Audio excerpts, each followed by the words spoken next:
सबकी आवाज बंद कर दो। नितिन भाई सबको म्यूट कर कीजिए।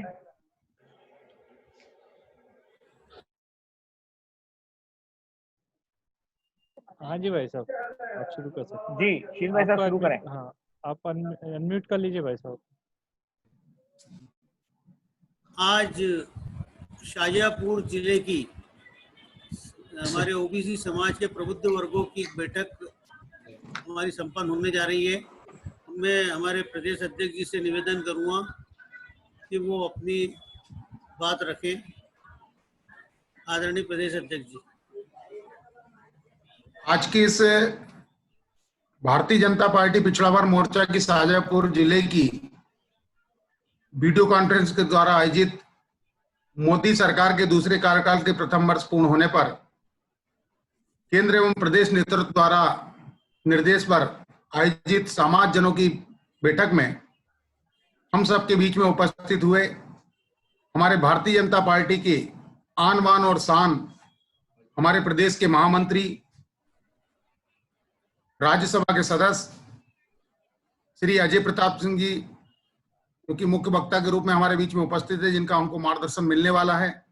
साथ में उपस्थित मेरे भारतीय जनता पार्टी पिछड़ा वर्ग मोर्चा के प्रदेश के मंत्री, संभाग के प्रभारी श्री लश्करी जी, अन्य हमारे प्रदेश के पदाधिकारीगण, आईटी, सोशल और मीडिया के, साथ में जिले की इस वीडियो कॉन्फ्रेंस में अध्यक्षता कर रहे हमारे जिले के अध्यक्ष ओबीसी मोर्चा के शाहजहाँपुर जिले के, साथ में महामंत्रीगण, प्रदेश की कार्य समिति के सदस्यगण।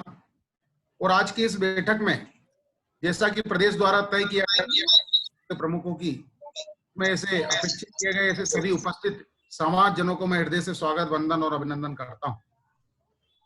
बंधु, आप जानते हैं और आजकल सोशल मीडिया के माध्यम से संवाद हमारा आपका हो रहा है। मोदी सरकार के दूसरे कार्यकाल का प्रथम वर्ष पूर्ण होने पर केंद्र द्वारा कई प्रकार के आयोजन तय किए गए हैं। इसमें आज एक वर्चुअल रैली भी है जो माननीय नितिन गडकरी जी द्वारा आयोजित होने वाली है। उसमें उनका हमको मार्गदर्शन मिलने वाला है। उसमें हम सबको जुड़ना है।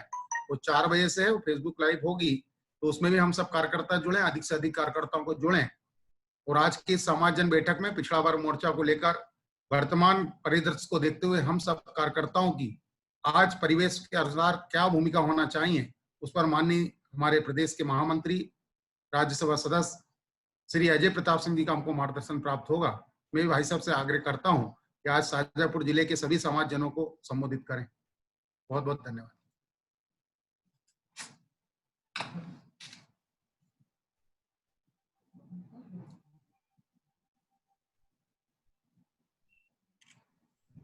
बस आपका ऑडियो अनम्यूट कर लीजिए। नितिन भाई साहब का ऑडियो अनम्यूट कीजिए। अनम्यूट है भाई साहब। भारतीय जनता पार्टी पिछड़ा वर्ग मोर्चा के प्रदेश अध्यक्ष भाई भगत सिंह कुशवाहा जी,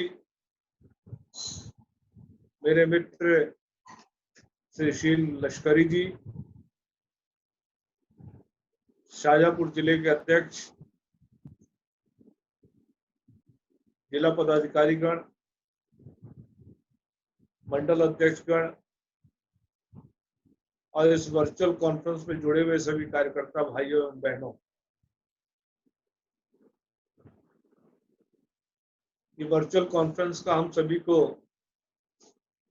नया अनुभव है। कम से कम मेरे लिए तो नया ही अनुभव है और मैं बहुत अभ्यस्त नहीं हूं, लेकिन फिर भी इस कोरोना संकट में हम लोगों के पास परस्पर संवाद करने का यही एक माध्यम है और इस माध्यम के साथ हम सब लोग मिलकर अपने राजनीतिक क्रियाकलाप को आगे बढ़ा रहे हैं। विश्वास है कि आने वाले दिनों में इसके प्रयोग में हम सभी सिद्धहस्त हो जाएंगे। साथियों, विगत 6 वर्षों से देश में श्री नरेंद्र मोदी जी की सरकार है। नरेंद्र मोदी जी की सरकार अनेक मायनों में अभूतपूर्व सरकार है। नरेंद्र मोदी जी की सरकार जिन परिस्थितियों में इस देश में आई, उसके संदर्भ में हमको जानकारी तो है, लेकिन फिर भी मैं आप सभी को स्मरण दिलाना चाहता हूं। 2004 से 2014 के बीच में इस देश में यूपीए गठबंधन की सरकार थी, जिसका नेतृत्व श्री मनमोहन सिंह जी कर रहे थे। इन 10 वर्षों में देश गर्त में पहुंच गया था। इन 10 वर्षों में भ्रष्टाचार चरम सीमा पर था। कोयला घोटाला, 2G स्पेक्ट्रम घोटाला, कॉमनवेल्थ घोटाला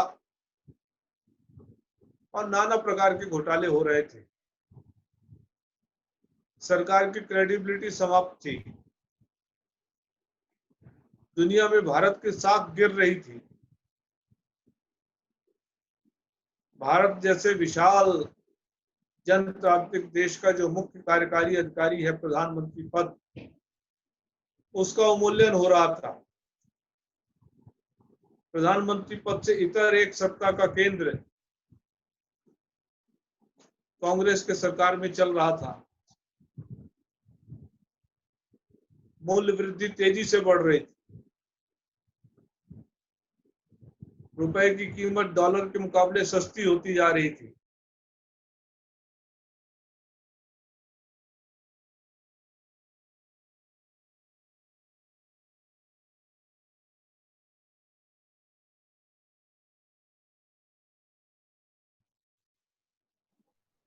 स्थिति में नरेंद्र मोदी जी ने इस देश की बागडोर संभाली।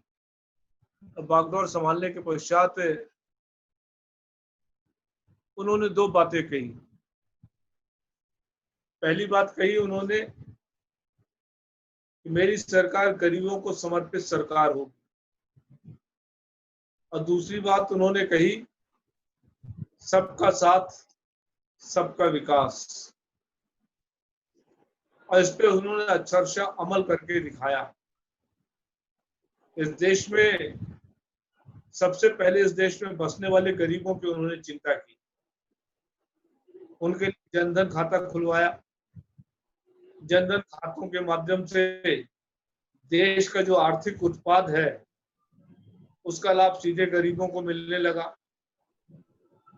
उन्होंने आयुष्मान भारत की योजना लागू की। उसके माध्यम से गरीबों का इलाज होने लगा, अच्छा इलाज होने लगा। जेनरिक दवाइयों के स्टोर खुलवाए, सस्ती दवाइयां मिलने लगी। कृषि के क्षेत्र में किसानों को मदद करने के लिए उन्होंने प्रधानमंत्री फसल बीमा योजना लागू की। प्रधानमंत्री फसल बीमा योजना के लागू होने से किसानी का काम जो प्रकृति पे निर्भर होता था, वो निर्भरता किसानों की कम हुई। आड़े वक्त पे किसानों को मदद मिलने लगी। किसान को उनकी मेहनत का वाजिब मूल्य नहीं मिल पाता था।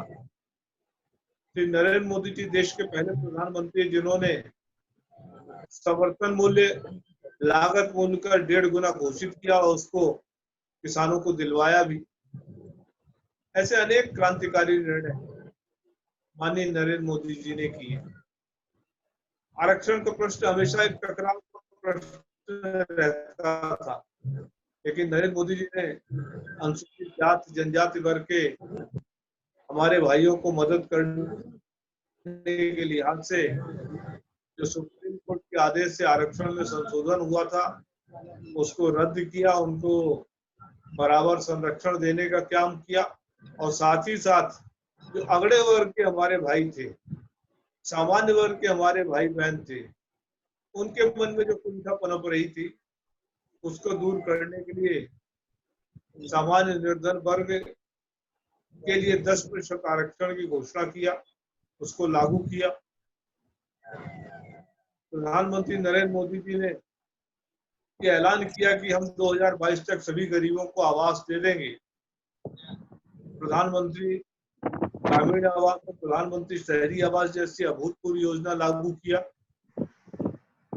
और इस योजना का सबसे रोचक पहलू ये है कि सन 47 से लेकर नरेंद्र मोदी जी के प्रधानमंत्री बनने तक, अपितु ये कहिए कि 2016 तक, जब तक ये प्रधानमंत्री आवास योजना लागू नहीं हुई थी, तब तक इस देश में मुश्किल 35 लाख आवास बने थे। और नरेंद्र मोदी जी के प्रधानमंत्री बनने के पश्चात, प्रधानमंत्री आवास योजना लागू होने के पश्चात, आज देश में लगभग 1,98,00,000 आवास बन गए हैं। आने वाले दिनों में उनका लक्ष्य है कि 2022 तक हम सभी को आवास दे देंगे, तो निश्चित रूप से अपने लक्ष्य में वो सफल होंगे। सबसे बड़ी बात उन्होंने कहा कि सबका साथ सबका विकास। उन्होंने कोई भेदभाव नहीं किया, हिंदुस्तान के हर कोने के विकास को उन्होंने प्राथमिकता दी, हिंदुस्तान में रहने वाले हर वर्ग के विकास की प्राथमिकता दी। उन्होंने अगर किसानों की चिंता की तो खेतिहर मजदूरों की भी चिंता की, गांव की चिंता की तो शहर की भी चिंता की, नौकरी पेशा लोगों की भी चिंता की, उद्योगों की भी चिंता की, लघु एवं कुटीर उद्योगों की भी चिंता की। हर वर्ग के लिए उन्होंने भरपूर योजनाएं बनाई और इसी का परिणाम है कि जब 2019 में दोबारा चुनाव हुए तो नरेंद्र मोदी जी पिछली बार से भी अधिक बहुमत के साथ दोबारा इस देश के प्रधानमंत्री बने। देशवासियों का विश्वास उन पर और मजबूत हुआ और दूसरे कार्यकाल का 1 वर्ष बीत गया है। इस 1 वर्ष में भी नरेंद्र मोदी जी ने बड़ी तेजी से देश की एकता अखंडता हेतु कदम उठाए, धारा 370 को समाप्त किया, जम्मू कश्मीर प्रांत और लद्दाख प्रांत ऐसे 2 केंद्र शासित प्रांत बनाए। धारा 370 लागू होने के कारण जो लद्दाख और जम्मू कश्मीर में लोगों के साथ भेदभाव होता था, न्याय होता था, भारत के मूलभूत नागरिक आधारों से जो वंचित रहते थे, उनको ये अधिकार सुलभ कराए। आज जम्मू कश्मीर लद्दाख भारत की मुख्य धारा में सम्मिलित है और विकास की ओर तेजी से बढ़ रहा है। प्रधानमंत्री नरेंद्र मोदी जी के कूटनीतिक कौशल का ही कमाल है कि आज अयोध्या में भव्य राम मंदिर का निर्माण कार्य प्रशस्त हो रहा है। किसी ने सोचा नहीं था कि राम मंदिर का फैसला इतने शांतिपूर्ण तरीके से आएगा और इतने शांतिपूर्ण ढंग से ये मसला निपट जाएगा। लेकिन नरेंद्र मोदी जी की राजनीतिक चातुर्य है कि न्यायालय का फैसला आया और फैसला आने के पश्चात सभी पक्षों ने उसको स्वीकार किया। शीघ्र ही उन्होंने राम मंदिर निर्माण ट्रस्ट का गठन कर दिया और ट्रस्ट ने आगे अब भूमि समतलीकरण का काम प्रारंभ कर दिया है। और मुझे विश्वास है कि 2023-24 का जो लोकसभा का चुनाव होगा उसके पूर्व ही अयोध्या में भव्य राम मंदिर का निर्माण हो जाएगा। नरेंद्र मोदी जी ने CAA कानून बनाया। CAA कानून के माध्यम से ऐसे लोग जो पाकिस्तान, बांग्लादेश, अफगानिस्तान इन देशों में उपेक्षित थे, प्रताड़ित थे, उनकी प्रताड़ना उनके धर्म के आधार पर होती थी। पहले ये तीनों ही देश भारत का अंग थे। 1947 में विभाजन हुआ, भारत से बाहर चले गए। अब विभाजन के पश्चात जो लोग उन देशों में रह गए और उन देशों में अल्पसंख्यक समाज का प्रतिनिधित्व करते थे, यानी कि उन देशों में अल्पसंख्यक थे हिंदू, ईसाई, पारसी, बौद्ध, जैन, सिख। इस समुदाय के रहने वाले लोगों के साथ, क्योंकि इस तीनों के तीनों देश इस्लामी देश हैं, इनके साथ बड़ा अन्याय होता था। बहुत सारे लोग भागकर हिंदुस्तान आते थे, शरण लेते थे, लेकिन हिंदुस्तान की नागरिकता नहीं प्राप्त होती थी तो हिंदुस्तान में भी उनका जीवन नारकीय था, उनको नागरिक अधिकार प्राप्त नहीं थे। इसलिए इन सभी लोगों को नारकीय जीवन से निकालने के लिए, नागरिक अधिकार देने के लिए CAA कानून लागू किया और उसका परिणाम है कि आज बहुत सारे लोग जो प्रताड़ित होकर हिंदुस्तान आए थे, उनका जीवन एक बार पटरी पे आ रहा है, वो खुशहाल हो रहे हैं। इस बार लोकसभा और राज्यसभा में रिकॉर्ड कायम हुआ है। पहले कभी इतना ना तो लोकसभा में काम हुआ था ना तो राज्यसभा में काम हुआ था। लोकसभा में 132% काम हुआ और राज्यसभा में 100% काम हुआ। यह नरेंद्र मोदी जी के कुशल राजनीतिक चातुर्य का ही परिणाम है कि सभी दलों के लोगों को विश्वास में लेकर उन्होंने स्वस्थ संसदीय प्रणाली की परंपरा को बढ़ाया है। उन लोग बहस में विश्वास रखते हैं, तर्क में विश्वास रखते हैं और उसके बाद जो विषय है उस पे जो निर्णय आता है उसको क्रियान्वयन में विश्वास रखते हैं। आज नरेंद्र मोदी जी ने ये ऐलान किया है कि 2024 तक हम हिंदुस्तान के प्रत्येक घर में नलों के द्वारा साफ पीने का पानी दे देंगे और मुझे विश्वास है कि इस दिशा में तेजी से काम हो रहा है। वर्ष 2024 के पहले पहले गांव हो, शहर हो, झुग्गी बस्तियां हो, गरीबों की बस्तियां हो, सभी जगह साफ पीने का पानी नलों के माध्यम से उपलब्ध होगा। बहुत सारे ऐतिहासिक काम हैं जिनको लेकर हम सभी को गर्व होना चाहिए, जिन विषयों को लेकर हमको गौरव होना चाहिए, वो सारे की सारी बातें नरेंद्र मोदी जी ने अपने प्रथम वर्ष में पूर्ण किया है। आज कोरोना का संकट चल रहा है, कोरोना से पूरा विश्व परेशान है। कोरोना के मार के कारण विश्व के बड़े बड़े समृद्ध देश आज करा रहे हैं, लेकिन भारत जैसा विशाल जनसंख्या वाला देश उसने बड़ी बहादुरी के साथ, बड़ी क्षमता के साथ कोरोना से जंग लड़ी है। पूरे यूरोप की आबादी 142 करोड़ है। 142 करोड़ की आबादी में आज लाखों लोग काल के गाल में समा गए हैं। 142 करोड़ की आबादी में आज लाखों लोग कोरोना से संक्रमित हो गए हैं, लेकिन हिंदुस्तान अकेला जिसकी आबादी 135 करोड़ है, आबादी का घनत्व दुनिया में जो प्रथम 3 देश हैं उन 3 देशों में हिंदुस्तान की गणना होती है, लेकिन उसके बाद भी यहाँ पर कोरोना संक्रमण उतनी तेजी से अपने पांव नहीं पसार पाया है। 142 लाख की आबादी में 12-15 लाख से अधिक लोग संक्रमित हैं और हिंदुस्तान में 135 लाख की आबादी में बड़ी मुश्किल से 2 लाख लोगों तक कोरोना पहुंच सका है। जो डेथ रेट है पूरी दुनिया में डेथ रेट 7.9% है और हिंदुस्तान में 0.7% है। अगर नरेंद्र मोदी जी ना होते, नरेंद्र मोदी जी ने समय पर लॉकडाउन ना लागू किया होता, हिंदुस्तान को कोरोना से बचाने का उन्होंने ना प्रयास किया होता, तो आज हिंदुस्तान में लाशों का ढेर लग जाता। आज हिंदुस्तान में करोड़ों लोग कोरोना से संक्रमित होते, लेकिन आज हिंदुस्तान सुरक्षित है, आज हिंदुस्तान के लोग सुरक्षित हैं, आज हिंदुस्तान के लोग स्वस्थ हैं। इसका श्रेय अगर किसी व्यक्ति को जाता है तो हमारे दूरदर्शी प्रधानमंत्री श्री नरेंद्र मोदी जी को जाता है। 2 महीनों के अंदर नरेंद्र मोदी जी ने कोरोना से लड़ने के लिए जो आवश्यक स्वास्थ्य सुविधाएं हैं उनको भी खड़ा किया है। जब कोरोना महामारी मार्च में यहाँ पर प्रारंभ हुई थी, उस समय हिंदुस्तान इसके लिए तैयार नहीं था। हिंदुस्तान में कोविड-19 को डेडिकेटेड हॉस्पिटल नहीं थे, हॉस्पिटलों में पर्याप्त संख्या में बेड नहीं था, डॉक्टरों के पास पीपीई किट नहीं था, मरीजों के डिटेक्शन करने के लिए आवश्यक सुविधाएं नहीं थी और दस्ताने नहीं थे, मास्क नहीं था। लेकिन आज हिंदुस्तान ने इन 2 महीनों में इतनी तेजी से काम किया है कि आज हिंदुस्तान पीपीई किट बना रहा है, विदेशों को निर्यात कर रहा है, आत्मनिर्भर हो गया है। N95 मास्क अब इतना उत्पादन कर रहा है हिंदुस्तान कि यूरोप को, अमेरिका को निर्यात कर रहा है।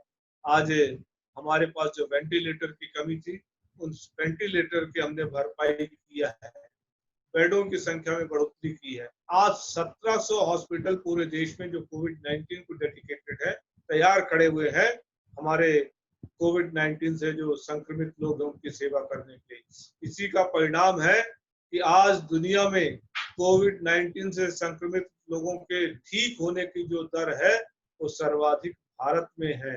आज कोविड-19 से पूरी तरीके से हमारे मोदी जी बड़ी सक्षमता के साथ लड़ रहे हैं और मुझे विश्वास है कि कोविड-19 पराजित होगा। भारत इस कोरोना के विरुद्ध जंग में अवश्य जीतेगा। इस कोविड-19 की जो मार है हमारे विभिन्न वर्गों पर पड़ी है, हमारे प्रवासी मजदूरों पर पड़ी है, हमारे किसानों पर पड़ी है, हमारे छोटे मोटे जो उद्योग धंधे हैं, लघु एवं कुटीर उद्योग है, वो भी प्रभावित हुए हैं। इनमें काम करने वाले जो हमारे कामगार हैं उन पे भी कठिन समय आया है। बड़े बड़े उद्योग धंधे भी प्रभावित हुए हैं और इसके कारण हमारे प्रधानमंत्री महोदय ने इसके लिए भी समुचित उपाय किया है, इनको भी प्राथमिकता दी है। हमारे प्रवासी मजदूर जो दूर दराज क्षेत्रों में जाकर काम करते थे, जीविका कमाते थे, वो आज इस कोरोना संकट को अपने घर आना चाहते थे, उनके लिए प्रधानमंत्री नरेंद्र मोदी जी के नेतृत्व में 3700 से अधिक श्रमिक स्पेशल ट्रेनें चली हैं, उन लोगों को घरों पे पहुंचाया गया है। बहुत सारी राज्य सरकारों ने अच्छा काम किया है, बसों के माध्यम से उनको घरों पर पहुंचाया है। और इतना ही नहीं, जो हमारे श्रमिक प्रवासी लोग दूसरे स्थानों पर फंसे हुए थे, उनके भोजन पानी की व्यवस्था की गई है। उनको 5 किलो अनाज और 1 किलो दाल मुफ्त दी गई है। इस सुविधा का लाभ उठाने वाले इस हिंदुस्तान में 80 करोड़ लोग हैं। हमारी गरीब माताएं बहनें जो गैस सिलेंडर पर खाना पकाती थी, उनको 3 महीने का गैस सिलेंडर नरेंद्र मोदी सरकार ने निःशुल्क दिया है।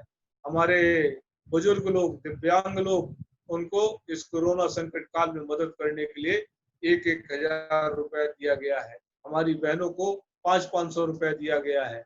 इस तरीके से गरीबों के साथ हमारी सरकार खड़ी हुई है। जो हमारे छोटे कर्मचारी हैं, जिनकी आमदनी 15,000 रुपया प्रतिमाह है, उनका जो ईपीएफ है, उस ईपीएफ का जो 12% उनको उनकी तनख्वाह से जाता था, 12% उनको नियोक्ता दिया करते थे जहां पर वो काम करते थे। अब ये पूरा का पूरा 24% उनके ईपीएफ में मोदी सरकार जमा करा रही है। जो 15,000 से अधिक की तनख्वाह पाते थे, ऐसे लोगों को 12% ईपीएफ मोदी सरकार जमा कर रही है। उनके काम धंधे की भी चिंता कर रही है। उनके काम धंधे के लिए आत्मनिर्भर भारत के माध्यम से 20 लाख करोड़ का पैकेज मोदी सरकार ने दिया है। और इस आत्मनिर्भर भारत पैकेज के माध्यम से एमएसएमई को सहारा दिया गया है। आत्मनिर्भर पैकेज के माध्यम से कृषि क्षेत्र को सहारा दिया गया है। हमारे किसान भाई जो खेतों में काम करते थे, उनको 6,000 रुपया जो प्रधानमंत्री किसान सम्मान निधि का मिलता है किसानों को, अभी उनको उपलब्ध करा दिया गया है। किसानों की जेब में पैसा पहुंचे, इसके लिए मोदी सरकार ने ये लक्ष्य तय किया है कि देश के 25 लाख किसानों को 2.5 लाख करोड़ रुपए का किसान क्रेडिट कार्ड के माध्यम से ऋण वितरण किया जाएगा, जिसके माध्यम से किसान अपने खेती किसानी को और मजबूत करें, लॉजिस्टिक को मजबूत करें, अवसंरचना को मजबूत करें। आपको मालूम है कि किसान फसल पैदा करता है, लेकिन उसको जल्दी में उस फसल को बेचना पड़ता है, क्योंकि उसके भंडारण की क्षमता उसके पास नहीं है, लॉजिस्टिक सपोर्ट नहीं है। आज किसान क्रेडिट कार्ड के माध्यम से ये लॉजिस्टिक सपोर्ट वो प्राप्त कर सकता है। मोदी जी ने एक अभूतपूर्व योजना लागू की है, एक जिला एक फसल। हम खाद्य प्रसंस्करण की बात करते हैं, जिसके कारण किसानों को रोजगार भी मिलेगा और किसानों को उनकी फसलों का वाजिब मूल्य मिलेगा। लेकिन खाद्य प्रसंस्करण इकाई सफल क्यों नहीं होती है? इसलिए नहीं होती है कि एक जिले में अनेक तरह की उपज आती है, उस खाद्य प्रसंस्करण इकाई के लिए जो वाजिब कच्चा माल है वो पर्याप्त मात्रा में नहीं उपलब्ध हो पाता, इसलिए इकाई चल नहीं पाती है। मोदी जी ने यह आह्वान किया है, एक जिला एक फसल। जहाँ गेहूं तो गेहूं, जहाँ चावल तो चावल, जहाँ आम तो आम, जहाँ संतरा तो संतरा। जब एक जिला एक फसल होगा तो वहां पर जो भी खाद्य प्रसंस्करण इकाई लगेगी उसको पर्याप्त कच्चा माल मिलेगा। उस कच्चे माल से उस फसल को प्रसंस्कृत किया जा सकेगा, लोगों को रोजगार भी मिलेगा और किसानों को उनकी फसल का वाजिब मूल्य भी मिलेगा। किसानों की फसलों का इसलिए भी वाजिब मूल्य नहीं मिल पाता था कि उनके पास परिवहन की आधुनिक व्यवस्थाएं नहीं थी। वो उनको वाजिब मूल्य दिलाने के लिए मोदी जी ने किसानों को ई मंडी के माध्यम से जोड़ने का प्रयास किया है कि देश में जहां कहीं भी उनकी फसल का उचित मूल्य मिल सकता है, वहां पर लेकर जाए, वो उसको बेचें और अपने मेहनत की कमाई को प्राप्त करें। इसके लिए मोदी जी ने भारतीय रेल में किसान रेल की शुरुआत करने का आह्वान किया है। और केवल रेल ही नहीं, उड़ान के माध्यम से भी किसान उड़ान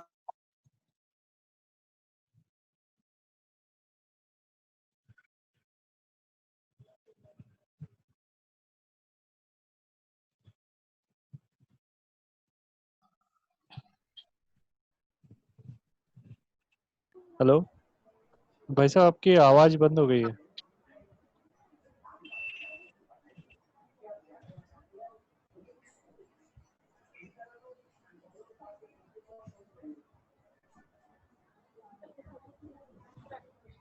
भाई साहब का नेटवर्क लगता है डाउन है, उस वजह से हम लोग ना उनको यानी वीडियो आ रहा है ना आवाज आ रहा। हाँ आ गई गया। वापस आ गई आवाज।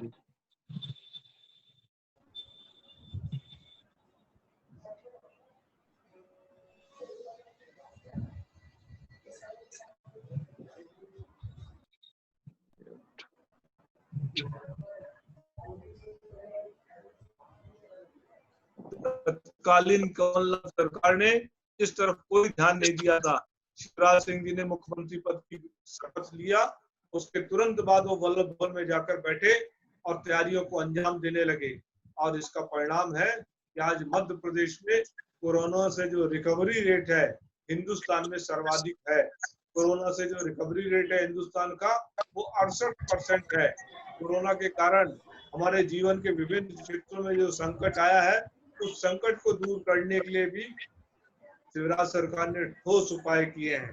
किसानों को सोशल डिस्टेंसिंग के कारण फसल कटाई में दिक्कत थी, हार्वेस्टर पंजाब और हरियाणा से मंगाए। उनकी फसल उपार्जन के लिए मंडियों में अनेक तरह की समस्याएं थी, उन्होंने मंडी अधिनियम में संशोधन कर दिया और अब बुआई का समय आने वाला है, उस बुआई के लिए भी पर्याप्त उपाय कर रहे हैं। ये शिवराज सरकार की पहल का परिणाम है कि आज हिंदुस्तान ने गेहूं उपार्जन में पंजाब जैसे प्रांत को पीछे छोड़ दिया है। 122 लाख मीट्रिक टन का गेहूं मध्य प्रदेश में उपार्जित किया गया है। और केवल खेती किसानी ही नहीं, हमारे जो गरीब आदिवासी हैं, सहरिया हैं, बैगा हैं, इनकी जो माताएं बहनें हैं उनको 1-1 हजार रुपए शिवराज सिंह जी दे रहे हैं प्रति माह इस कोरोना संकट में मुकाबला करने के लिए। उन्होंने छात्रवृत्तियों का एडवांस में ही भुगतान करा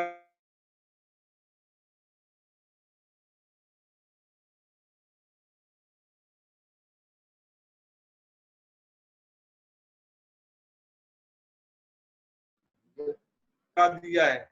जो बच्चों को मदद खाते में उन्होंने पहुंचवा दिया है, गरीबों को मदद मिल रही है। अनेक उपाय शिवराज सरकार ने किए हैं, अनेक उपाय मोदी सरकार ने किए हैं इस कोरोना संकट में लोगों की मदद करने के लिए। शिवराज सरकार की तो सर्वत्र प्रशंसा हो रही है, विशेष रूप से प्रवासी मजदूरों को उनके घरों तक पहुंचाने के लिए और मध्य प्रदेश में उनको किसी तरीके से संकट न हो इसका उपाय करने के लिए। आप दिल्ली के मीडिया से बात करिए, आप सोशल मीडिया पर देखिए, सब जगह शिवराज सरकार की भूल प्रशंसा हो रही है। आज कोरोना संकट समाप्त नहीं हुआ है, लेकिन अब हमको कोरोना के साथ जीना पड़ेगा। इसीलिए मोदी जी ने आत्मनिर्भर भारत का आह्वान किया है कि आज हम लोकल के लिए वोकल हों, जो हमारे स्थानीय उत्पाद हैं उन पर गर्व करें, उनका प्रयोग करें, जिसके माध्यम से स्थानीय लोगों को रोजगार मिले। शिवराज सरकार ने भी श्रम सिद्धि योजना लागू की है, मोदी सरकार ने भी मनरेगा के माध्यम से लोगों को रोजगार देने का काम किया है। मुझे विश्वास है कि इन उपायों से हमारे देश की प्रगति होगी। उन उपायों से कोरोना संकट में जो कठिन समय हमारे देशवासियों को, प्रांतवासियों को भोगना पड़ रहा है, उससे वो निजात पा सकेंगे। और केवल इतना ही नहीं, उन सबके प्रयासों से, उन सबके परिश्रम से हमारा भारत भी आगे बढ़ेगा, मध्य प्रदेश भी आगे बढ़ेगा और हमारे पिछड़ा वर्ग मोर्चा के सभी कार्यकर्ता, सभी साथी इसमें अपना सकारात्मक योगदान देंगे। मैं इतना ही निवेदन आप सबके बीच में कर अपनी बात समाप्त करता हूं। बहुत बहुत धन्यवाद। शील जी, एक संकल्प है, मैं संकल्प बोलूंगा, आप सभी लोग दोहराएंगे।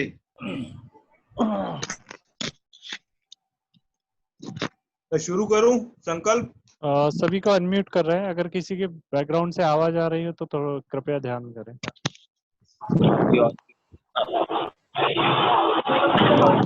सभी लोग दोहराइएगा। आदरणीय भाई साहब एक संकल्प करवा रहे हैं हम सभी से, तो आप सब लोगों से आग्रह है कि उसे दोहराने की कृपा करें। शुरू कीजिए। मैं माननीय प्रधानमंत्री जी के आह्वान पर आत्मनिर्भर भारत की लक्ष्य प्राप्ति हेतु संकल्प लेता हूँ भारत की राष्ट्रीय एकता, लोकतंत्र, समता मूलक समाज, सर्वधर्म समभाव, सर्वधर्म समभाव, मूल्य आधारित राजनीति को मूल्य आधारित राजनीति को भाजपा कार्यकर्ता के रूप में भाजपा कार्यकर्ता के रूप में निष्ठा रखते हुए निष्ठा रखते हुए आगे बढ़ाऊंगा। आगे बढ़ाऊंगा। देश के स्थानीय उत्पादों के देश के स्थानीय उत्पादों के निर्माण को प्रोत्साहन देने के लिए मिशन के रूप में कार्य करूंगा।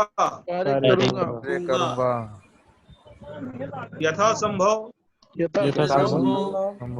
लोकल उत्पादों को ही खरीदूंगा। कोविड की महामारी से लड़ने के लिए सामाजिक जागरूकता, स्वास्थ्य एवं स्वच्छता के अभियान को आगे बढ़ाऊंगा। भारत माता की जय। भारत माता की जय। बहुत बहुत धन्यवाद भाई साहब।